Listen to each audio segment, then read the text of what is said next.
Headphones on, let's do this. Hey, do you know of a podcast I can listen to that has nerd and comic books and stuff? I really can't find one. I say, you ever heard of the Nerd Dumb Podcast?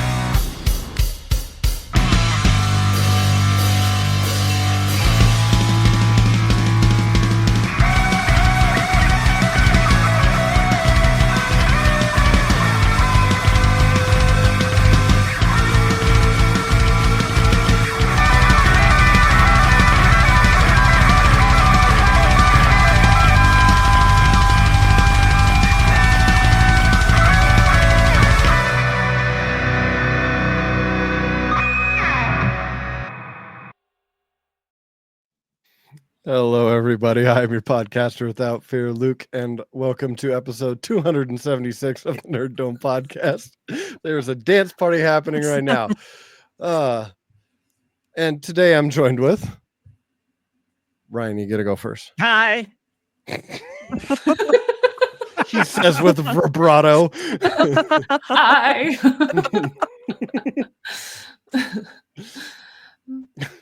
Uncanny right up here. Two things. Bye. And next, it's like I put the intro order in the show notes or something. Wait, there's show You did notes? Oh, Oh, Yeah, I so should open you those. guys keep going, you guys. I'm the alliterative Andrew. Gotta do it sing song, buddy. Mhm.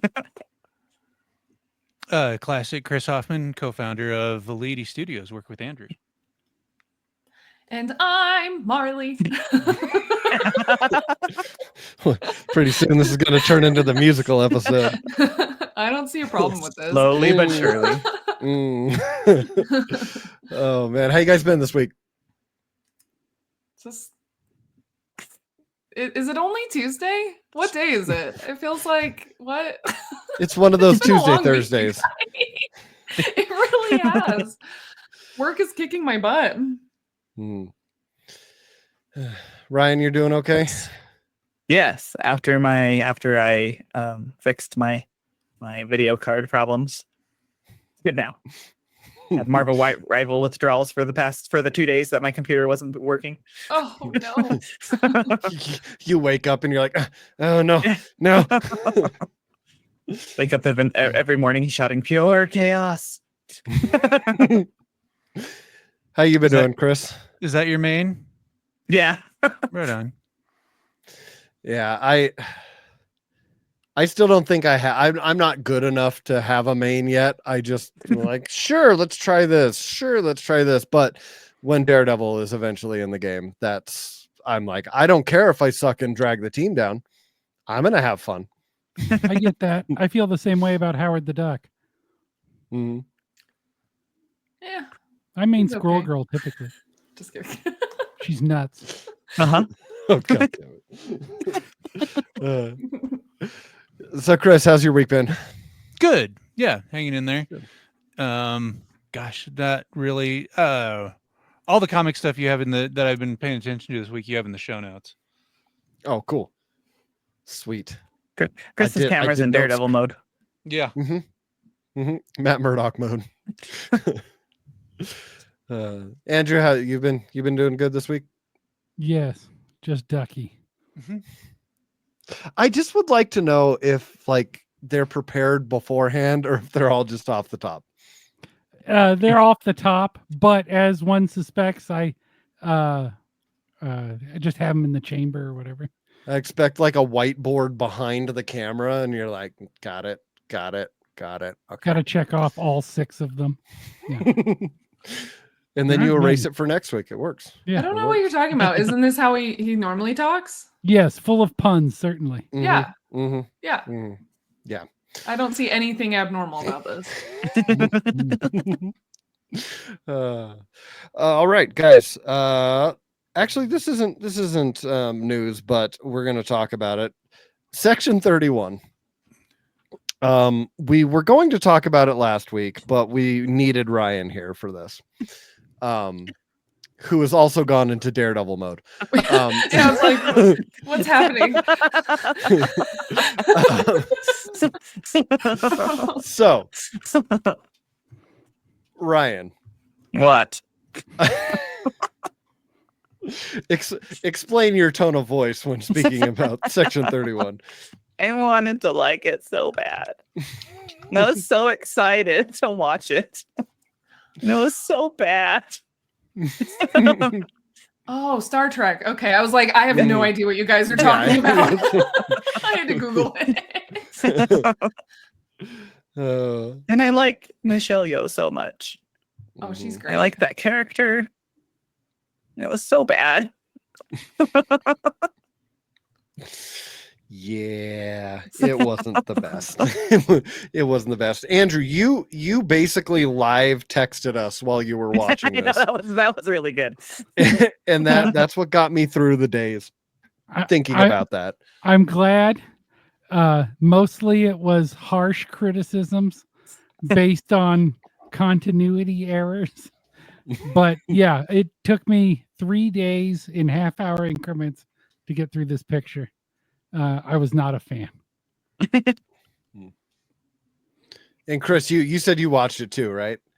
Yeah, and I never watch stuff. You know what I mean? And this show is the reason I don't watch things anymore. Is because something new comes out and you don't know if it's good or not, and then I don't know. This was so bad, and I didn't know if it was a TV show because I knew like some of the characters were from a TV show, right? And so I thought, oh, this is a TV show, and it just kept going, and I was like, please, when is my misery of this going to end? And I'm not even like the biggest Star Trek fan, so I mean, like, continuity, who cares? For me, you know what I mean? But this was just terrible. You know what I mean? Like on a level, I wish that this could have been just like a problem of like tribbles don't have sex that way, you know what I mean? Which they don't, you know what I mean? If that was the problem with this show, then it'd be like, oh, I just don't know the things that I need to know to enjoy this, you know? But it was like an insult to like my intelligence. And so like a return to form for Star Trek where you can be like, this is just for the people who really love this. Yeah, was it the thing that Andrew sent me of the all right guys, we got you some new Star Trek. They've got leather jackets on now. No, we don't. We don't want that. What do you want? Just people talking about issues in space and solving them peacefully? Yes, that's what we want. Well, that's not what you're gonna get. And that was about it. And I was in the same boat as Chris. I thought it was a TV show because it was supposed to, like, for the longest time, all the stuff I had heard on it was it's going to be a TV show. And then I was like, again, waiting for the break. I was like, okay, they're still going. Like they're still going. And then I paused it and it said Section 31 movie. And I said, oh, what? Like, and you can totally tell that it's a TV show that they stitched together. They even have the episode titles when it changes from episode to episode in the movie still. So I'm like, I don't know. It's weird. Can you imagine how padded out that show was going to be if this is the movie we got? Well, I say like maybe like a little padding would be nice, so I care about these other characters that I just met.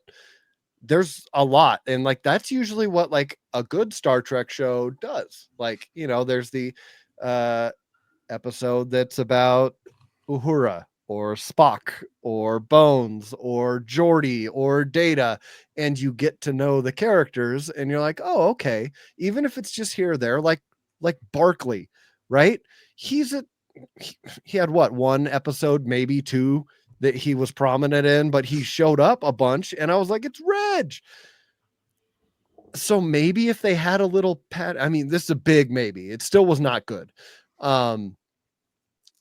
It wouldn't have been so bad maybe if they would have stuck with a TV show format. And also, I'm trying to remember, I didn't watch, like I kind of popped out of Discovery. There was the the character that was a Klingon but was like a human, and he was in the first season.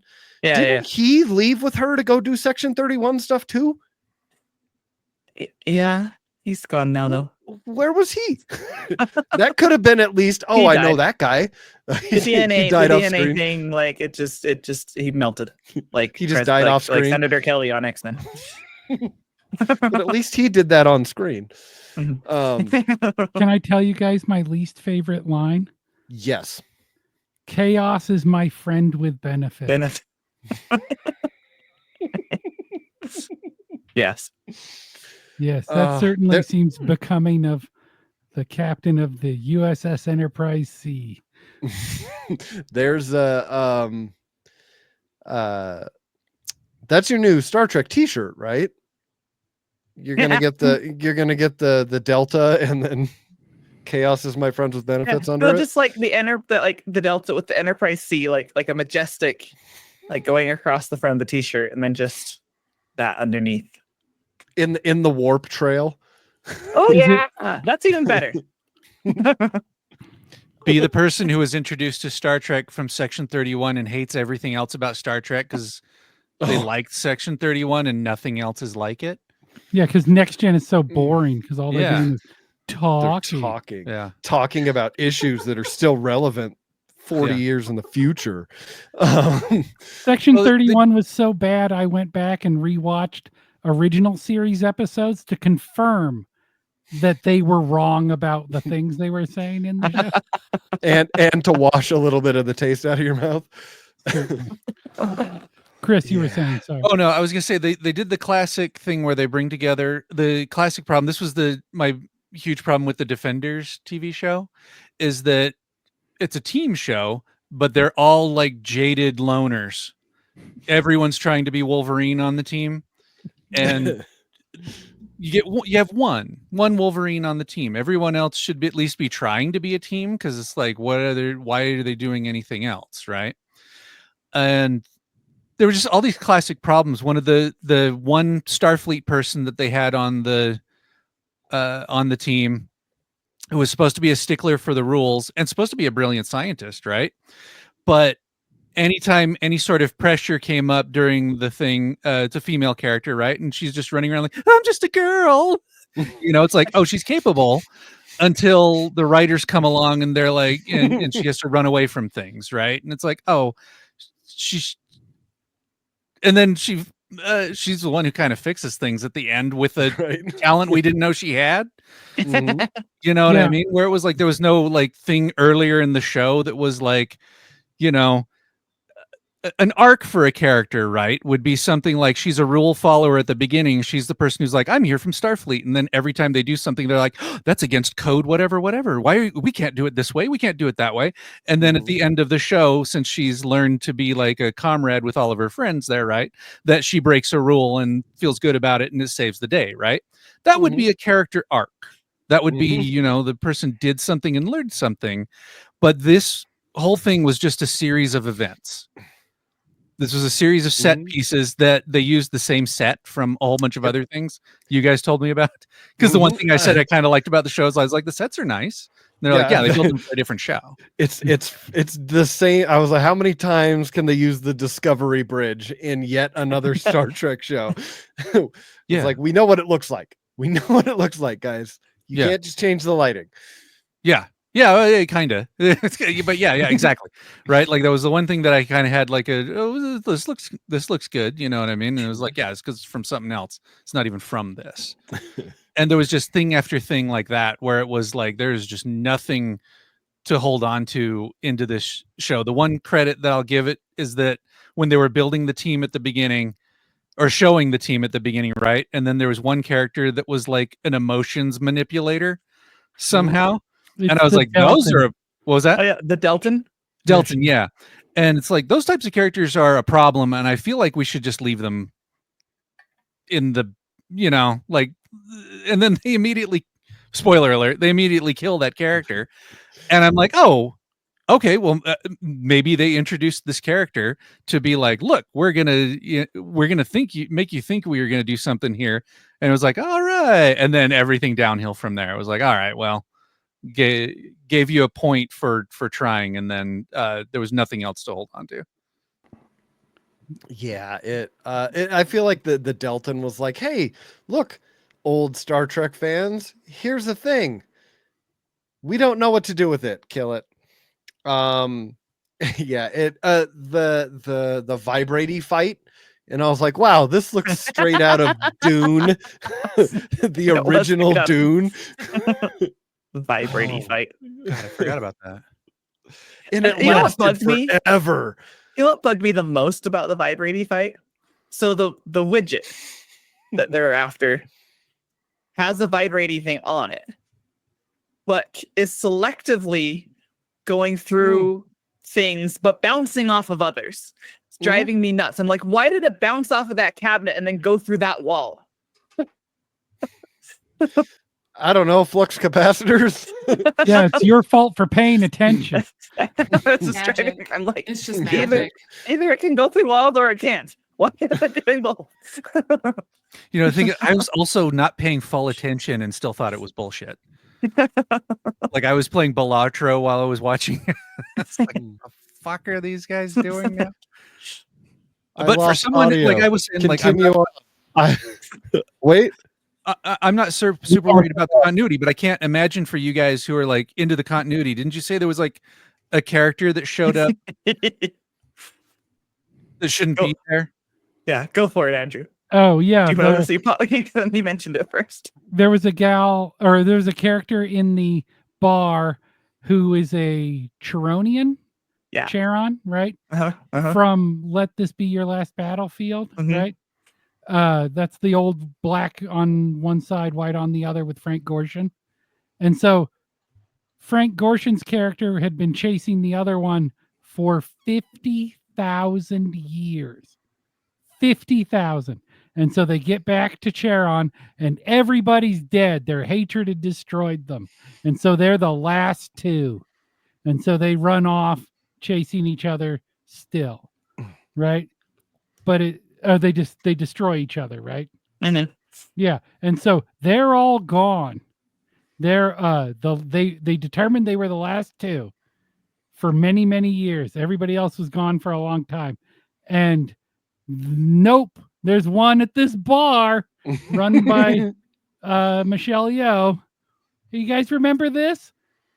Yes, I did. And that's why I'm mad about it. I'm like, okay, it must be one of the two, right? So then I looked it up and I was like, no, he has a different name. Yep. So they now could have just named it one of the other guys. Yeah. Like, it's not that hard. Bar with Guinan. In the plot hole is the name of the bar. The maitre d' is the hologram of Moriarty. Okay, so we talked a little. So Go ahead. bad. It was so bad. So you're saying I should watch it? Is that what you're Certainly saying? not. No, just- You have to be in the right frame of mind. I don't know. Guys, I'm not a Star Trek person, so I would have zero idea what's going on. This seems a terrible place to start. Oh, okay. Why did the little alien need a robot body? And I why don't did he pick a understand that. Vulcan-looking one? And, but they kind of explained that at the end because there was a 2-for-1 sale on the Vulcan ones. That's The stupid. very- That's very stupid. That's insultingly stupid.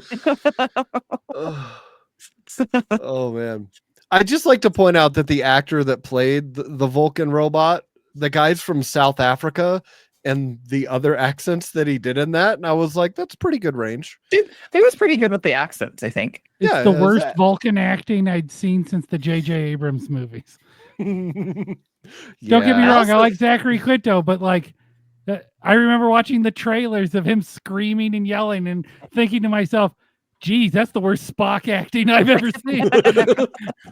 And it didn't get any better. I think as the TV show would have progressed, that he would have a different character every so often. I think there's gonna just make him be the character actor. It's a new little person inside the body every time. Surprise A little micro alien. inside the alien inside the robot, it's actually Jeffrey Combs Yeah. from all of the other Star Trek. I don't mind non-humanoid aliens. It's fantastic when they try it on Star Trek. But damn, did they shit the replicator with this one. It's really bad. Yeah, it was bad. It was not great. So we talked about these two things last week, but Ryan and Marley, I wanted to get your thoughts on it. We had the Fantastic Four trailer. Yes. Marley, what did you think of that? I mean, I'm excited for hopefully an actually good Fantastic Four movie. Be a first. He seems like a good cast. I am Pedro Pascal fan, so let's see how he does. I am not super familiar with like the comic book lore, we'll call it. And so in the trailer when it was I guess set in like the 60s, I'm like trying to name that time period. I'm like, wait, is this canon? Is this something that like I don't know. I guess I was just confused about like the timing and I didn't expect it. I didn't expect the setting to be in the past. Do you guys know what that means? No? Nope. It's been theorized, suggested, rumored that this movie is in a different. It's not in the main cinematic universe. It's in The Sacred parallel. Timeline? Yeah, it's not in the sacred timeline. It's in an offshoot, and then some multiverse shenanigans will bring them into the main cinematic universe. Oh, so you timeline. think it's like still the same, like it's just layered, but in their world it looks like our 1960s. Is that what you're saying? Yeah, kind of that. Yeah, kind of that thing is that they're just they're stuck in the 60s era, Kind but of like it's The gonna be Incredibles. Yeah, it seems like a 1960s that our 1950s had imagined for the future. Yeah, With flying Right, cars and what it right. would have been like yeah, to like the- have a super like a Disney scientist ride. and a superhero team actually like being part of society. It seems like an alternate timeline. Right. Okay. So yeah, that's what I was like trying to figure out. I'm like, yeah, is this some sort of alternate timeline or is it actually set in the past? Like as we know it, right? Or Earth, whatever the sacred timeline Earth is it's not 616, is it? The people think- inside the Unfortunately, cinematic yes. universe call it the 616, but it's not Yes. the 616. They think they're the 616, Right. but they're not. Okay, Totally. I know our friend Robert explained it to me one time, and I'm just like, I don't remember what he said because there was a lot. But anyways, no, I am excited for Fantastic Four. I think it'll be great. Yeah, I hope it'll be great. Ryan, your thoughts? I am just fascinated by the sound effects that thing makes when he moves. I love it. I love the little rock sounds. And I'm just like, this is just that little detail just struck me. and then when I saw Galactus's ear, I was very excited. Yeah, Andrew pointed it out last time. I went and rewatched it after he told me, but Herbie's eyes, the reel to reel magnet. I love that. I didn't notice that until Andrew said something, and I was like, oh, that is fantastic. That? So here's my question. So we get Superman and Fantastic Four in the same month. Which one do you guys think will make more money at the box office? Superman. Fantastic Superman? Four. Okay. I think it's gonna be Fantastic Four. Yeah, because It's tough. It's that tough. one is tough. I think it's wanna going to be say- Superman, but I like the way that the Super Bowl went, everybody was like, "Oh, it's the Chiefs," you know what I mean? And then they got handed to them. Yeah. I don't know. I almost want to say Fantastic Four just because well, I feel like both arguments could be the same of like, did we ask for a Fantastic Four remake? Did we ask for a Superman remake? So it's like I feel like both arguments could go both ways in you know, depending on what you feel like, but like I don't know. I guess maybe Fantastic Four remake is more needed than a Superman. because we have a lot of Superman recently, whereas like Fantastic Four, we've had a few that are like, okay, guys. So this Right. one actually looks like a good one. So I don't know. My money. I don't know if I'm actually going to put money on this, but my money's on Fantastic Four. Yeah. See that my thought process on it was, it does say Marvel Studios in front of it.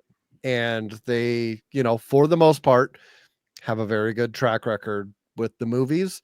And I think it being one of the newer properties that isn't directly tied to Avengers, to leading to an Avengers movie, it kind of feels new, right? It feels different than the rest. So I think that's going to draw a lot in. But also, having Superman, and it's the kicking off of the James Gunn movie universe outside his Suicide Squad, right? But like the first big kick, and it's the first big superhero James Gunn has done too. He's done all the weird guys. He's done, Suicide Squad, Peacemaker, Guardians, right? But this is Superman. Like this is flagship level, hero. So I think a lot of people are going to be interested in that too. So I still think the Marvel Studios is probably what's going to carry Fantastic Four to make more money, but I would not be surprised at all if Superman ends up making more money. It really depends on the quality of the film, I think, when it all said and done. We're all of us here are probably going to go see both movies, right? Like, yeah.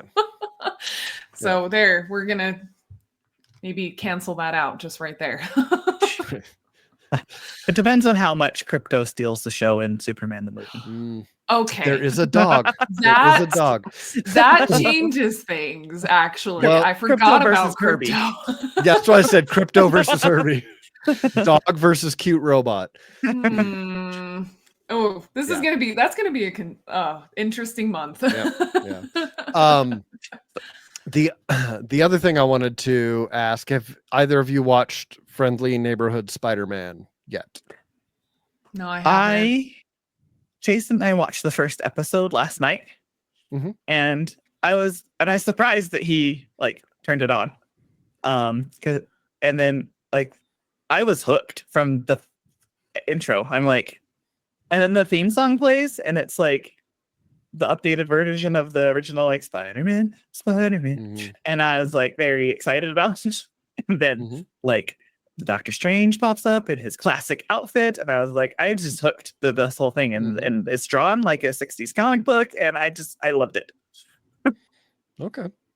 Yeah, we were kind of wishy-washy on the animation. Like I see what they're going for, and I like it, but it does kind of look more like What If than X-Men 97. And it's we get X-Men 97 and we say, yes, we want more X-Men 97. And they said, we heard you. This one's like What If though. But cell shaded. Or if they were trying to kind of grab the vibe of the Spider-Verse movies. Yeah, that's kind of where we were at on it. I felt very much like they wanted to do the vibe of a Ditko's Spider-Man comic. I just that's the vibe I felt from the animation. Okay. How would you compare it to the newer X-Men series? What is that? 97? What is that one? Yeah. X-Men 97. Yeah. How would you compare it to that one? Because I watched X-Men 97 and I loved it. I was pleasantly surprised with how much I liked it, but I haven't tried the new Spider-Man one, but maybe I need to. With just my experience on the first episode of the Spider-Man. So the X-Men 97 is very much, hey, all you kids that watched the X-Men in the 90s, here is the next season of that show for you as an adult. Okay. And Friendly Neighborhood Spider-Man is more, here is an updated version of kind of maybe Spider-Man and the Amazing Friends from a long time ago. So it's a very different vibe. It's more geared towards kids though? Not or I wouldn't. or adults tough. who It's not grew up as liking adults. Spider-Man. yeah, it's not as adult as I feel like X-Men 97 was pretty adult in that it had Okay. some really hard-hitting, Mhm. really awesome topics that really just carried on. Like, okay, here's the themes that we went with when you were a kid. Now here's all the stuff that we couldn't really do that we wanted to now that you're an adult, kind of thing. Mhm. And Spider-Man seems more like, I don't know, I'm having a hard time putting it into words. It's just a very different vibe. Okay. It's not like childish, but it is more kid friendly, and it's more I don't know. It was very much fans of like, I don't know. I feel like if you were a fan of Spider-Man and the Amazing Friends, then you would like the show. Yeah. And one thing that I'll put out there is this isn't like the origins of like Tom Holland Spider-Man in the movies. Mm-mm. This is a completely different universe, different thing. But it's funny because this is Marvel Studios' first Spider-Man project, because Sony has done the Spider-Man stuff. And so other than his appearance in Civil War, this is the first like Marvel Studios Spider-Man thing. So I think there was a lot of, weight behind it being the first that they're doing it without any other input. So Sweet. I'll have to check it out. Did you watch Craig of the Creek at all? The cartoon that was on Cartoon Network? That one doesn't Same even creative sound team. familiar. It was the creator of that show that worked on it. I haven't watched the Spider-Man show yet either. Cool. So next thing, during the Super Bowl, we got a new trailer for the Thunderbolts that gives us a little bit Thunderbolts. So more of a look Suicide at Squad? what's going to What? happen. Just kidding. I'm just. Marvel Suicide Squad. I mean, kinda. But yeah. I mean, I'm not complaining though. That's not me I complaining. The one thing that I was liking from the trailer was it seems like Red Guardian's a big fan of the Winter Soldier. And I'm like, yes, please play into that, where Bucky's just like, no, dude, stop. And he's like, no, you're a great Soviet hero. And he's like, no, stop. And then Florence Pugh, great. There's like a little inspirational speech after she's all down, and she goes, okay, that was pretty good. And I was like, I love her as Yelena. So even US agent, knockoff Captain America, he had a couple of good little bits in the trailer. But like, as we've said before, anyone can cut a good trailer. It just seems I'm more excited for it than I was from the teaser. So yeah, that's my thoughts on it. I think it'll be okay. I'm not gonna set my expectations high for this one, so I'll probably enjoy it. Chris, did you get to see it? Yeah, I did. I love the Thunderbolts. Mm-hmm. Like the old school Nasenza ones, the ones where they're professional wrestlers for a while, the Thunderbolt Ross ones, these ones, the Thunderbolts I love the Thunderbolts. So, but I've also watched Marvel movies, and so I hope this one is a high water mark. But yeah, if Red Guardian is just being like he is in the trailer through the whole movie, then that'll be great, because this could go the way of 5 Wolverines, right? Like there are all these villains and stuff, but White Widow is funny sometimes. The Red Guardian is really funny sometimes. I think that the US agent is being like a tragic character. Like the idea of you know what? I about jumped through my microphone when you said compared him to the Suicide Squad.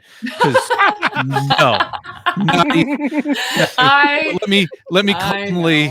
I'm just kidding. I'm totally joking, but there is like this, and coming from like a Thunderbolts fan and Marvel zombie, right? Like these are the things, the ideas. that in the Thunderbolts were a set of villains who were brought together by a villain because all the Avengers had disappeared, and said, we're going to pretend to be heroes, and that's how we're going to take over the world. And all the old masters of evil were like, sure, this sounds wonderful. Yeah.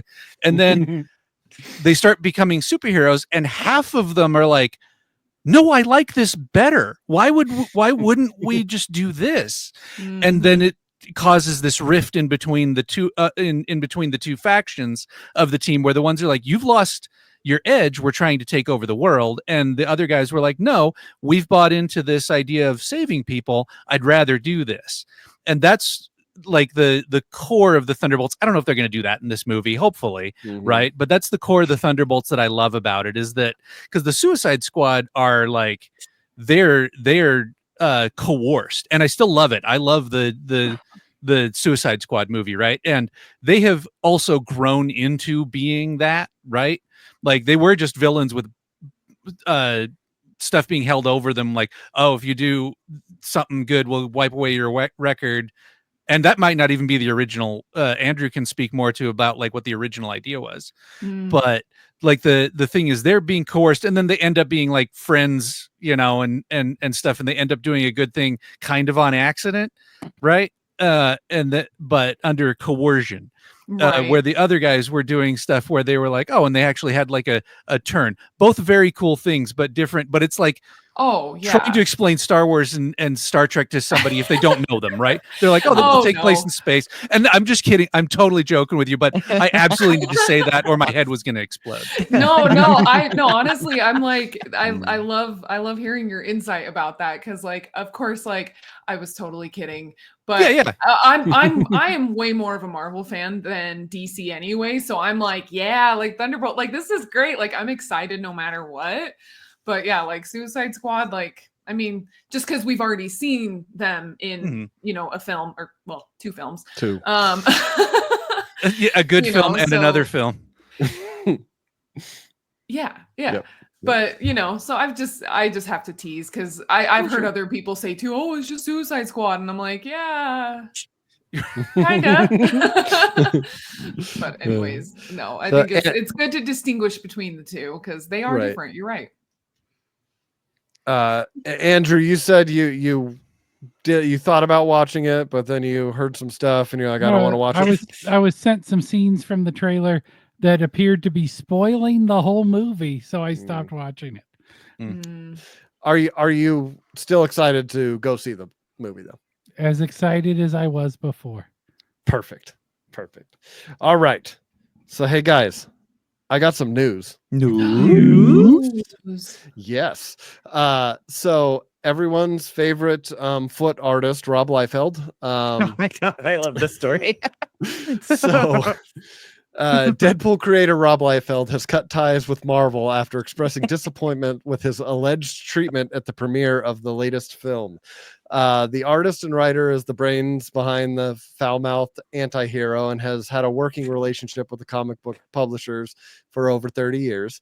But he felt sidelined at the New York premiere of Deadpool and Wolverine, the first Deadpool film to be released since Disney acquired Fox, and he's opened up about his experience. According to Liefeld, he felt ignored by Disney bosses, including Marvel Studios head Kevin Feige at the July 2024 event, and was upset to discover that he and his family had not been invited to the premiere after party. On his podcast, Robservations, he claimed it was meant to embarrass, diminish, defeat me. At some point, you go, I've received the message, and the message is clear. Liefeld, who received large revenue streams for the characters he created back in the 90s, revealed that 1 month before the film's release, he requested more involvement with the marketing and promotion. He also wanted a special credit different to the standard ones given to comic book creators at the end of the film, noting that his request stemmed from Marvel's decision to give Roy Thomas a Wolverine co-creator status alongside Len Wein and John Romita Sr. He wrote in an email, Marvel's treatment of creators has never been their strength. Without the worlds, the characters, the concepts that we create, and in this specific case, the world of Deadpool, there are no films to shoot, no blockbusters to distribute. I am not the easy button at Staples. I am the human imagination behind it all. Liefeld claimed that his response did not get received the way he was after, saying that my reps were screamed at today. We are not Fox. Tell me about it. Also hung up on. When the status of the third Deadpool movie was unclear, the comic book creator, who became one of Marvel's most lucrative publishers in the 90s, previously expressed that he believed Deadpool star Ryan Reynolds should be steering the ship and just completely handed the reins to the franchise. So, Rob Liefeld. Ryan? He has good points about the treatment of creators, but he's also freaking Rob Liefeld, and nobody likes him. And he's an asshat. So I am of two minds, but if I want to focus on the thing that I find most entertaining, is that I went to the movie and they ignored me and they didn't invite me to their after party, and I wanted special credit and I wanted to be part of the marketing more, and I didn't tell them till a month before the movie was out, and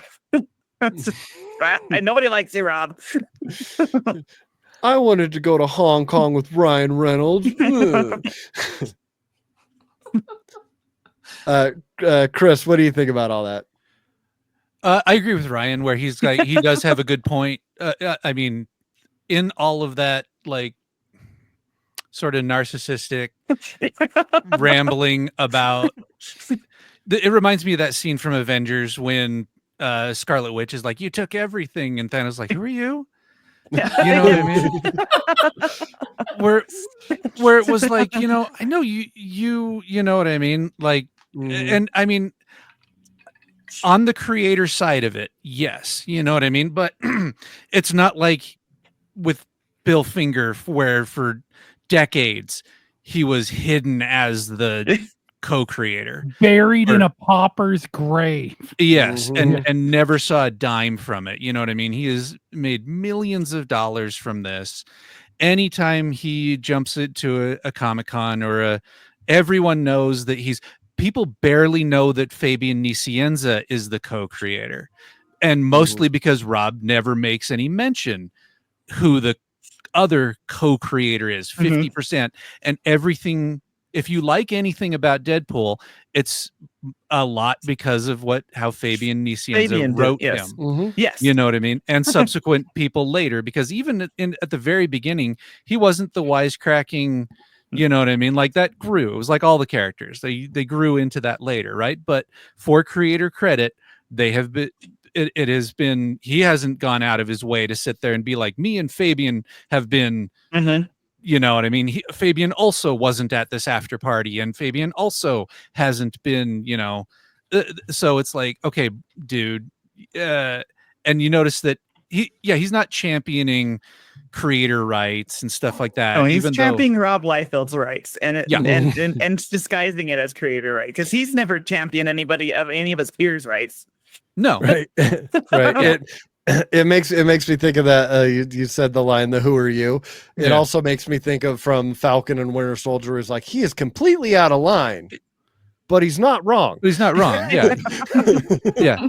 And how and just for we all know with the ego, right? And maybe it's well deserved, because, like I said, he can't turn on his whatnot without selling thousands and thousands of dollars worth of stuff. But you're going to go to a multi-billion-dollar international company and be like, I'd like to help out with the marketing. What do you think you're going to sell 2 more tickets to this thing? You know what I mean? We're good. I think he probably wanted to be on the press tour. Yes. Yeah, he wanted to go to Hong Kong with Ryan Reynolds. Yeah. Yeah. That's everything in there seems to be like, boy, it seems like everything you're complaining about here is just benefits you, you know? And, yeah, if you're just a casual fan, you're like, oh, well, yeah, why didn't they? And stuff like that. And it's like, but if you scratch any surface of the history of the Rob Liefeld, you'd be like, oh, I'm not surprised people don't want to hang out, that know you don't want to hang out with you. You know what I mean? Like this, and so he can go hang out with the people who want to hang out with him, which is all the people at the Comic Cons. Which every Comic Con I've ever been at where he's been there, I've seen his table with a sign on it that says "Rob will be back later." Yeah. I've never seen him at the booth, and I've No. been going to these things for over 20 years. And one of the same conventions where that happened, we saw George Perez killing himself to sign 300 people in line from start to finish for 3 days. You know what I mean? So it was like, yeah, I'd be a lot more on that guy's side if he was like, hey, you know what? I don't think I was treated very fairly. Yeah. Andrew? I've said my piece. From Marley- all accounts, from people that I know Rob, say he's a nice guy if you're dealing with him in person, things like that, right? So play devil's advocate here, but I've also heard that. I better not say. The bill is shut. Yeah. Oh goodness. Okay. So next, I have a thing from Marvel I think is pretty funny. Marvel reveals Concert of Champions, bringing together Dazzler and K-pop. Some of Marvel's biggest musical sensations are coming together to put on a concert of a lifetime. In this new annual one-shot, Dazzler is joined alongside Marvel rival star Luna Snow, Spider-Gwen, and mutant rock star Lila Cheney. However, lurking in the shadows of the first ever Concert of Champions, a nefarious metal band threatens to undo the festival's leading acts. So yeah, Marvel just announced the one shot. It's written by Jason Liu. It's coming straight from his Dazzler series. Concert of Champions promises to bring the same fast-paced fun as the mutant solo adventure. Dazzler recently has been struggling to contain her rampantly chaotic world tour. If this is a once in a lifetime concert, it's like her other shows, it's certainly to cause more trouble for the mutant pop star than she can handle alone. It comes out April 2nd, 2025. So Wait. it's the latest Pitch Perfect movie, but with Marvel's characters. I was like, wait, is this a show, a movie, a concert, or is this a comic book? Like, I'm so confused. I'm like, what is this? I'm also It's a confused. comic. It's a comic. Oh. It's a annual one shot comic. So I it's thought it was it's a a concert, but it's a book. Marvelous. It's a book The about a concert. novelization of a concert. My favorite. Yeah. We don't Best actually way get to any. convey this information. We don't get any of the music. We just read. Oh, About it. you can read it and I guess come up with your own. Hey, listen, maybe Marvel might be smart and release a playlist of the songs from the concert. That could be pretty cool. Now that is marketing. That is some good marketing. But I don't think that's going to happen. It Okay, would be cool if okay. they did. That would be cool. But this yeah. sounds interesting. Yeah, I saw it and it sounded like fun. And when you first started reading it, I thought it was a real concert, and I got very excited. Yeah, You same. should rewind and look at my face.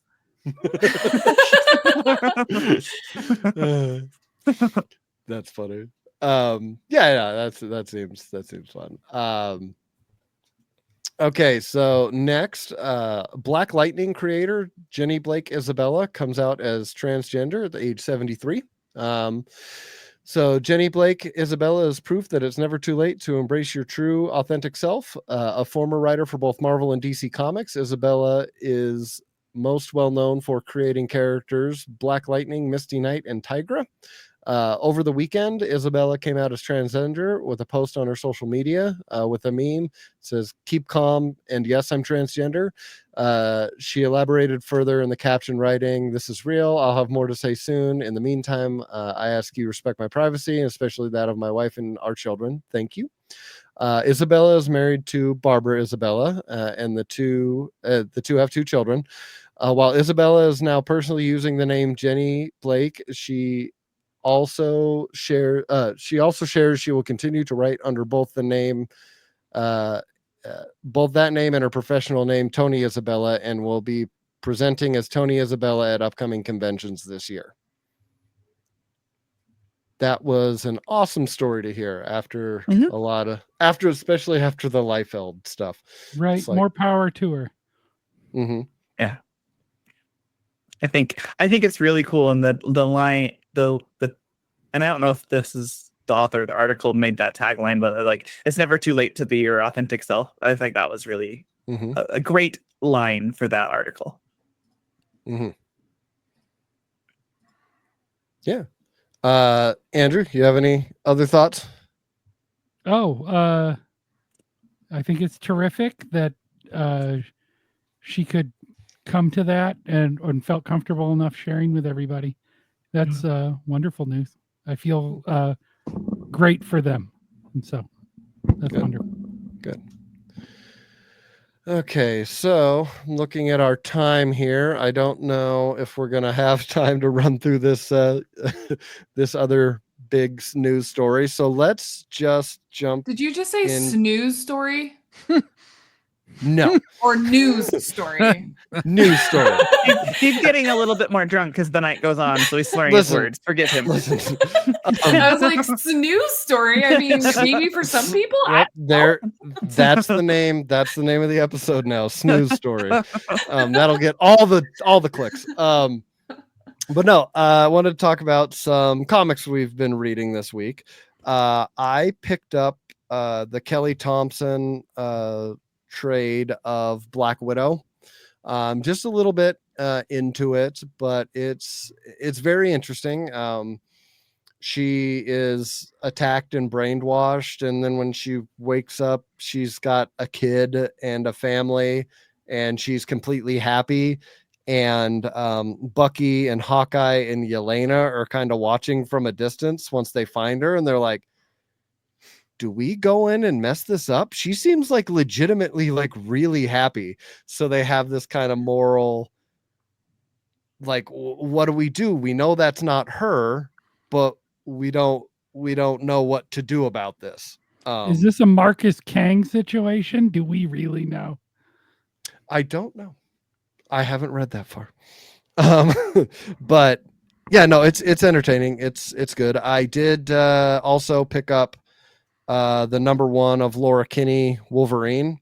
And I haven't finished all the way through yet, but it is really interesting seeing the group of Laura, Kamala, and Sophie walking around New York together, having a good time. Well, two of them are having a good time, and Laura is the Wolverine of the group, so she's very broody. But yeah, this one looks good. I am a sucker for the cover of the second one because it has Elektra, Daredevil on it. So I was like, well, I've got to know what's happening. So that's why I picked that up. But those are really sorry. One other one that I was reading was it's Two Moons. It's from Image Comics, and it's set during the Civil War, and we're following a Native American Union soldier who starts seeing his ancestors and like native supernatural beings kind of like morphing together, kind of possessing both Union and Confederate soldiers. And he's with the help of the Irish doctor from the town, those two are kind of going off on an adventure. I picked up both the volumes. I'm a little bit into volume 1 right now, but it's really interesting. It's like a Western, but it's also a war comic, but it's also supernatural. And it's really interesting. But when I finish that, I'll give more of a review on that one. Who wants to go next? I haven't read anything this week. I've been Cool. busy with work. Sorry. Ryan? I read some Strange Academy, starting with #1 that came out in 2020. It's cute. I like it. I like where it's going. The teachers, Magic and who is it? Damien Hellstrom teaching a class together. It's great. Those two don't seem teacherly. And like, there's this my favorite scene in this issue is so like everywhere on the background images and stuff it talks like the magic, it has like the school schedule and stuff, and magic's class has this little note like does not tolerate lateness, being late. And there's these two Asgardian kids, and one of them's like the stereotypical stuck-up jock kind of dude, and then he has to roommate with Doyle, the son of Dormammu. Doyle. Doyle is Doyle. Doyle. Mm. All right, keep going. And they're not getting along very well. And so a thing happens in class, and the jock Asgardian kid comes in late, and Ileana is like chastising him for it, and he's like, "What are you gonna do?" And she just teleports him to hell. She just mutant discs him to hell. And then Doyle's like, "Yeah, that'll teach him stuff." And she's like, "Fine." And then she teleports him to hell too. And then the rest of the comic is these two like bonding over trying to get out of hell together. Does You know- Doyle Mamu get out? Doyle. Yeah, yes, they both get out at the end. Doyle Mamu. I love it. So I mean, you're laughing at these ones, but like Strange Academy was the best out of all those like Blood Hunt crossovers. Oh, was it? It really, really was. It was the one where I was like, I was most interested in. And I say because it's like Brother Voodoo at the time. Spoiler if you haven't got there yet. Brother Voodoo is like the headmaster later, and He's the headmaster at the beginning. is he okay? So Yeah. this comic, it's basically Hogwarts in the Marvel universe. And so, I mean, it's not. I've been finding that these ones that are like the more like kid focused, like up and coming heroes, have been more interesting than like the legacy characters recently. So it's not a bad book. It is very funny. It's better than so far.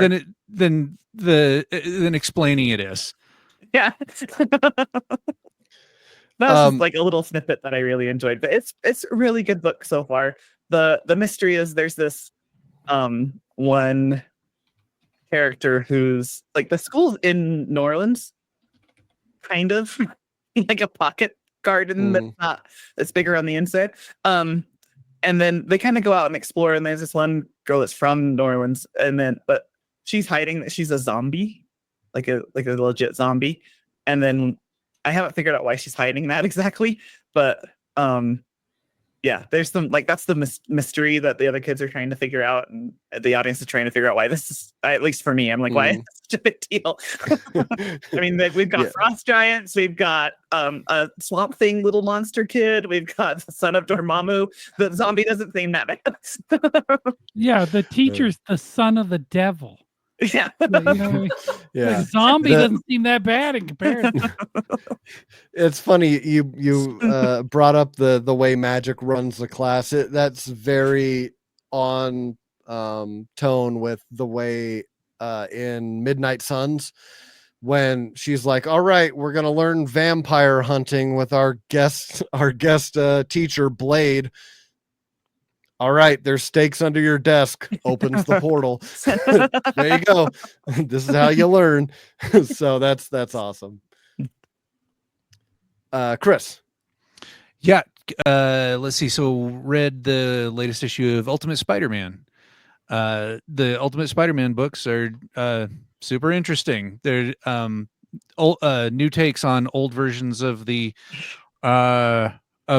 Marvel characters. So in this one, Spider-Man is so he gets his powers as an adult. So he has 2 kids, and he's married to Mary Jane, J. Jonah Jameson, and Ben Parker. It's Aunt May that died in this universe. They own they're actually the owners of the Bugle, and they get kicked out of it because the Kingpin is the main villain in the universe, because nobody has their superpowers. It's a world where all of the Marvel superheroes didn't get their powers because of the evil Mr. Fantastic. And so Spider-Man still has that sense of responsibility, but he doesn't have like the 40 years of like learning how to use his powers.